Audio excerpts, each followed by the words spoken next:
Most people think the difference between alkaline water and regular water is obvious, but in reality, it's often misunderstood. At first glance, the comparison seems simple. One has a higher pH level, the other doesn't. One is often marketed as a better choice, the other is what most people drink every day. But when you look closer, the real difference is not as clear as it seems. To understand what actually separates these two, we need to step back and look at the bigger picture. The core problem is that people tend to focus on a single factor pH while ignoring everything else that affects water quality. This creates a narrow view where alkaline water appears superior by default, even though water quality depends on multiple variables. Regular water, especially tap water, varies widely depending on location. It may contain minerals, treatment chemicals, or traces of contaminants. In some cases, it's perfectly safe and well regulated. In others, it may have issues related to aging infrastructure or inconsistent filtration.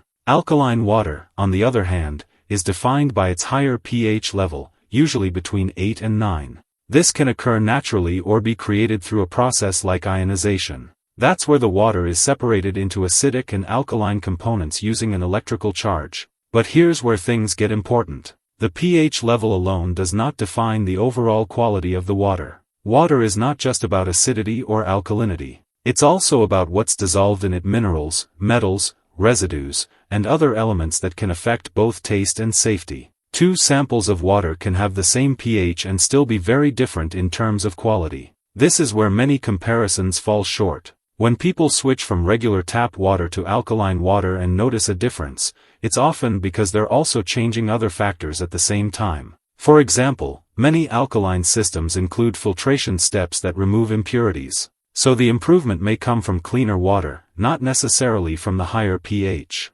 Another factor is consistency. Regular tap water can fluctuate depending on the time of year, local treatment processes, or even plumbing conditions inside the home. This means the quality is not always stable. Alkaline water systems, especially home-based ones, can offer more consistent output because they process the water in a controlled way. That consistency alone can make a noticeable difference in how the water tastes and feels. Then there's the question of cost. Buying bottled alkaline water regularly can become expensive over time. For many families, it's not a practical long-term solution. That's why some people look for alternatives like filtration systems or simple setups that allow them to manage their own water at home. This introduces another layer to the comparison. It's not just about alkaline versus regular, it's about control versus dependence. When you rely entirely on external sources, whether it's municipal water or bottled products, you have limited control over what you're getting. But when you use a system at home, even a simple one,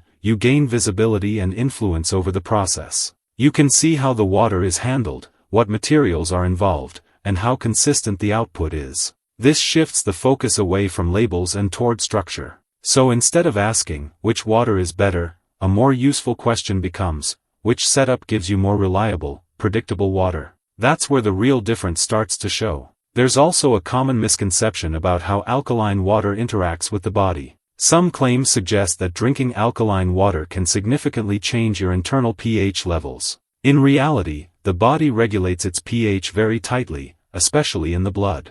This process is automatic and not easily altered by what you drink. That doesn't mean water choice doesn't matter, it just means the impact is often misunderstood. What matters more is whether the water you drink is clean, consistent, and suitable for daily use. If switching to alkaline water helps someone move away from a lower quality source and toward a more controlled system, then it can be a positive change. But the benefit is not necessarily coming from alkalinity alone. It's coming from improved quality and reduced uncertainty. This brings us to the key insight. The real difference between alkaline water and regular water is not just in the pH, it's in the process behind it. Alkaline water is often part of a system that involves filtration, separation, and controlled output. Regular water, especially from the tap, may not go through those same steps once it enters your home. So when you compare the two, you're not just comparing types of water, you're comparing systems. And systems are what determine long-term reliability. In practical terms,